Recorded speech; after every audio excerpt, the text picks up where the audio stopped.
Hectare ಬಿತ್ತನೆ ಆಗಿತ್ತು. ಎಷ್ಟು ಹೆಕ್ಟೇರ್ ಬಿತ್ತನೆ ಆಗಿತ್ತು? ಲೆಕ್ಕ ಇದೆಯಾ? ಎಷ್ಟು ಹೆಕ್ಟೇರ್ ಬಿತ್ತನೆ ಆಗಿದೆ? ಜೋಳ ಸರ್ ನನಗೆ ಹಾಸನಲ್ಲಿ 45,000 ಹೆಕ್ಟರ್ ಟೋಟಲ್ ಏರಿಯಾ ಸರ್ ನಮ್ಮ ಹಾಸನ ತಾಲೂಕು. ಅದ್ರಲ್ಲಿ 35,000 ಹೆಕ್ಟರ್ ನಾನು ಕೇಳ್ತಾ ಇರೋದು ಕಟಾಯ ಹೋಗ್ಲಿ ಬಿತ್ತನೆ ಆಗಿದೆ. 6,000 ಹೆಕ್ಟರ್ನಲ್ಲಿ 5%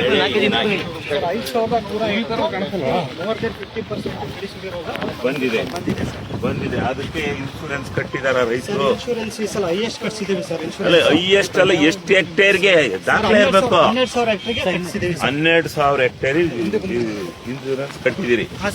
ಇನ್ಶೂರೆನ್ಸ್ ಕಟ್ಟಿ ಆಗಿದೆ. ಹೌದು ಸರ್. ಆಮೇಲೆ ಕಟ್ಟಿದ್ದಾರೆ ಸರ್. 43,830 ಜನ ಕಟ್ಟಿದ್ದಾರೆ. ಹೌದು ಸರ್.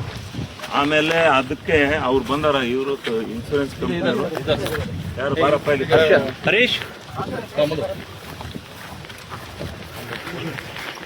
ಹತ್ರ ಹೋಗಿ ಇಟ್ಕೊಂಡು ಬಿತ್ತನೆ ಆಗಿಲ್ಲ, ಈ ಸೋಯಿಂಗ್ ಯಾವ್ದಾಗಿಲ್ಲ, ಆ ಪ್ರದೇಶಕ್ಕೆ 50% ಇನ್ಶೂರೆನ್ಸ್ ಬರುತ್ತೆ.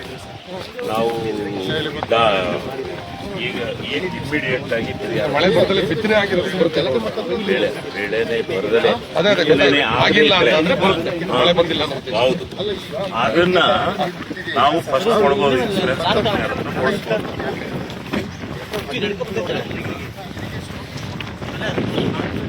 ಕೂಡ ಒಕ್ಕಲರನ್ನ ಮನವಿ ಮಾಡ್ತಾ ಇದ್ದಾರೆ, ನಿಮ್ಮ ಕೆರೆ ಕಟ್ಟೆಗಳಿಗೆ ನೀರು ತುಂಬಬೇಕಾದ್ರೆ ನಾಳೆ ನೀರು ಬಿಡಬೇಕು ಅಂತ. ಹಾಗಾಗಿ ಅದು ಯಾವಾಗ ಇದಾಗುತ್ತೆ ಸರ್? ಈಗ ನೀರನ್ನ ಬಿಡಬೇಕು ಅನ್ನೋ ಒತ್ತಾಯ, ನೀರು ಆಗಲೇಬೇಕು ಅನ್ನೋ ಒತ್ತಾಯ, ಅದು ಸಾಂಪ್ರದಾಯಿಕವಾಗಿ ಬಂದಿರತಕ್ಕಂಥ ಬೇಡಿಕೆ, ಅದೇನು ಇವತ್ತಿನ ಬೇಡಿಕೆ ಅಲ್ಲ.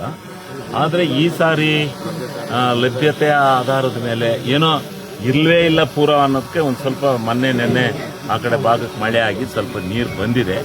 ಆ ನೀರನ್ನ ಎಷ್ಟು ಬಂದಿದೆ, ಎಷ್ಟು ಪ್ರಮಾಣದಲ್ಲಿ ಉಪಯೋಗಿಸ್ಕೋಬೇಕು ಅಂತ ಹೇಳಿ ರಾಜ್ಯ ಮಟ್ಟದಲ್ಲಿ ಒಂದು ನಿರ್ವಹಣಾ ಸಮಿತಿ ಇದೆ.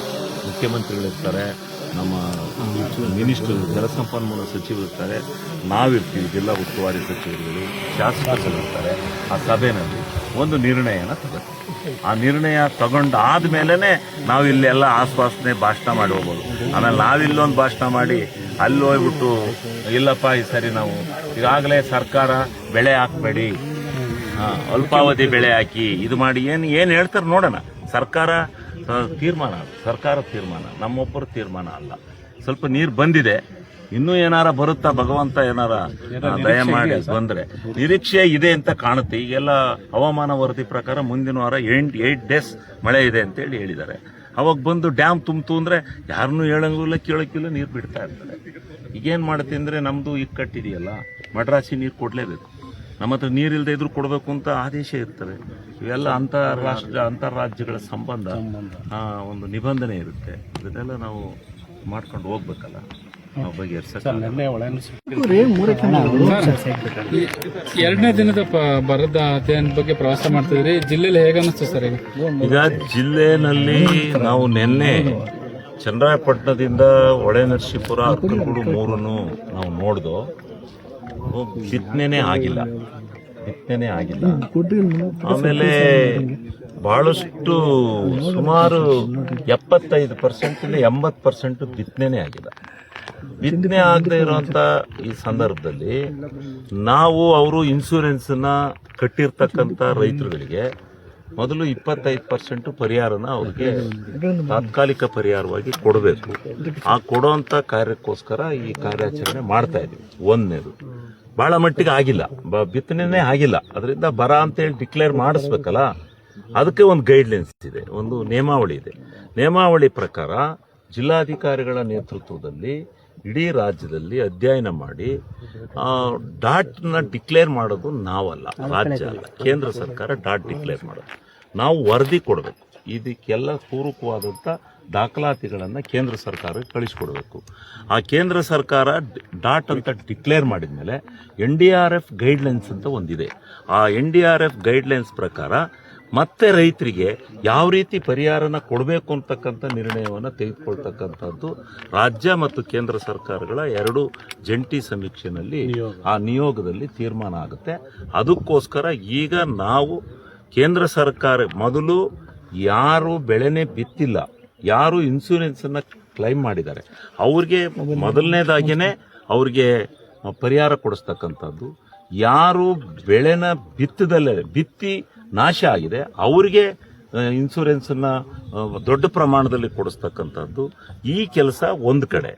ಎರಡನೇದು NDRF ಗೈಡ್ಲೈನ್ಸ್ ಪ್ರಕಾರ ನಾವು ಈ ವಿಸಿಟ್ ಮಾಡಿ ಇಡೀ ರಾಜ್ಯ ಸರ್ಕಾರದಲ್ಲಿ ಒಂದು ಕೇಂದ್ರ ಸರ್ಕಾರದ ಕಾನೂನಿನ ರೀತಿಯಲ್ಲಿ ಒಂದು ವರದಿಯನ್ನು ಕೊಟ್ಟು ಆ ಕೇಂದ್ರ ಸರ್ಕಾರದಿಂದ ಡಾಟ್ ಅಂತ ಡಿಕ್ಲೇರ್ ಮಾಡಿಸ್ಕೊಂಡು ಬಂದು ಕೇಂದ್ರ ಮತ್ತು ರಾಜ್ಯ ಸರ್ಕಾರಗಳ ಒಕ್ಕೂಟ ವ್ಯವಸ್ಥೆ ಒಳಗಡೆ ನಾವು ಮತ್ತೆ ರೈತರಿಗೆ ಯಾವ್ಯಾವ ರೀತಿ ಬೆಳೆ ಪರಿಹಾರನ ಎಕರೆಗೆ ಎಷ್ಟು ಕೊಡಬೇಕು, ಏನು ಕೊಡಬೇಕು ಅನ್ನೋದನ್ನು ತೀರ್ಮಾನ ಮಾಡಿ ರೈತರಿಗೆ ಕೊಡೋಕ್ಕೋಸ್ಕರ ಆ ವರದಿನ ಕೇಂದ್ರ ಸರ್ಕಾರಕ್ಕೆ ಕಳ್ಸೋಕ್ಕೋಸ್ಕರ ಈ ಅಧ್ಯಯನ ಪ್ರಾರಂಭ ಮಾಡಿದ್ವಿ. ಇವತ್ತು ಇಡೀ ಎಲ್ಲ ಜಿಲ್ಲೆನಲ್ಲೂ ಎಲ್ಲ ಸಚಿವರುಗಳು, ಶಾಸಕರುಗಳು ಎಲ್ಲ ಒಟ್ಟಿಗೆ ಸೇರಿ ಅಧ್ಯಯನ ಮಾಡಿ ಕಳಿಸ್ತಾ ಇದ್ವಿ. ಸರ್, ಈಗ ಇನ್ಸೂರೆನ್ಸ್ ಹೇಳ್ತೀರಿ, ಇನ್ಸೂರೆನ್ಸ್ ಮುಂಚೆನೆ ಅದು ನೋಡ್ರಿ, ನಾನು ಹೇಳ್ತೀನಿ ಕೇಳಿ. ಹಿಂದೆ ಇನ್ಸೂರೆನ್ಸು, ಕ್ರಾಪ್ ಇನ್ಸೂರೆನ್ಸು ಎಲ್ಲ ತಲೂ ಇದೆ ಮೊದಲಿಗೆ. ಆದರೆ ಈಗ ಇನ್ಸೂರೆನ್ಸು ಮಾದರಿಯಾಗಿ ಒಂದು ಪ್ರಧಾನಮಂತ್ರಿ ಇನ್ಸೂರೆನ್ಸ್ ಅಂತಲೇ ಫಸಲ್ ಬಿಮಾ ಯೋಜನೆ ಅಂತೇಳಿ ಮಾಡಿ ಬಹಳ ಪ್ರಮಾಣದಲ್ಲಿ ತಗೋತಾರೆ. ಈಗ ನಮ್ಮ ಅರಸೀಕೆರೆನಲ್ಲೇ ದಾಳಿಂಬೆಗೆ 24 ಲಕ್ಷ ತಗೊಂಡಿರು, ಅಲ್ಲ 24 ಕೋಟಿ. ಯಾಕೆಂದ್ರೆ ಬೆಳೆ ಹಾನಿಯಾಗಿರುತ್ತೆ. ಕಾನೂನು ಪ್ರಕಾರ ಇರಬೇಕಷ್ಟೇ, ಅವರ ರೂಲ್ ಅಂಡ್ ರೆಗ್ಯುಲೇಷನ್ಸ್ ಪ್ರಕಾರ ಇರಬೇಕು. ಈಗ ಎರಡೂ ಜನ ಸೇರಿ ಜಾಯಿಂಟ್ ಆಗಿ ಕೇಂದ್ರ ರಾಜ್ಯ ಸರ್ಕಾರಗಳು ಎರಡೂ ಸೇರಿ ಒಂದು ರೈತರಿಗೆ ಶಾಶ್ವತವಾದಂಥ ಬೆಳೆ ವಿಮೆನ ಇನ್ಸೂರೆನ್ಸನ್ನು ಮಾಡಿಕೊಡ್ಬೇಕು ಅಂತಕ್ಕಂಥದ್ರಿಂದ ಹೆಸರನ್ನು ಇಟ್ಟು ಇವತ್ತು ಕೇಂದ್ರ 50 ಭಾಗ, ರಾಜ್ಯ ಸರ್ಕಾರ 50 ಭಾಗ ಹಣವನ್ನು ಹಾಕಿ ಈ ರೈತರಿಗೆ ಬೆಳೆ ವಿಮೆಯನ್ನು ಒದಗಿಸ್ತಕ್ಕಂಥ ಒಂದು ಬೃಹತ್ ಪ್ರಮಾಣದ ಯೋಜನೆ ಇವತ್ತು ಈ ರಾಜ್ಯದಲ್ಲಿ, ರಾಷ್ಟ್ರದಲ್ಲಿದೆ. ಅದನ್ನು ನಮ್ಮ ರೈತರು, ಇದಕ್ಕೆ ನಮ್ಮ ಅಧಿಕಾರಿಗಳು ಇದನ್ನು ತಿಳುವಳಿಕೆ ಕೊಟ್ಟು ಅವ್ರಿಗೆಲ್ಲ ರೈತರಿಗೆ ಇದನ್ನು ಕಟ್ಟಿಸ್ತಕ್ಕಂಥ ಕೆಲಸ ಆಗಬೇಕು. ಇದೆ ದೊಡ್ಡ ಪ್ರಮಾಣದಲ್ಲಿ ಇನ್ಸೂರೆನ್ಸನ್ನು ತಗೋತಾ ಇದ್ದಾರೆ ಜನ ಎಲ್ಲ. ಇವತ್ತು ಯಾವ 25% ಅವನು ಸೋಯಿಂಗ್ ಮಾಡಲಿಲ್ಲ, ಬೆಳೆ ಹೊರಟೋಯ್ತು ಅಂತ ಅಂದ್ರೆ ತಕ್ಷಣ 25% ಕೊಡ್ಬೇಕು ಅವತ್ತೇ. ಮತ್ತೆ ಇನ್ನು ಆ ಬೆಳೆ ನಾಶ ಆಗಿದ್ದಕ್ಕೆ ಮತ್ತೆಷ್ಟು ಕೊಡಬೇಕು ಅನ್ನೋದನ್ನ ಅವ್ರು ಇನ್ಸೂರೆನ್ಸ್ ಕಂಪ್ನಿಯವರು ಮತ್ತು ನಮ್ಮ ಅಧಿಕಾರಿಗಳು ಜಾಯಿಂಟ್ ಇನ್ಸ್ಪೆಕ್ಷನ್ ಮಾಡಿ ಉಳಿದದ್ದನ್ನು ಕೊಡಬೇಕು. ಬಹಳ ಪ್ರಮಾಣದಲ್ಲಿ ಇದೆ.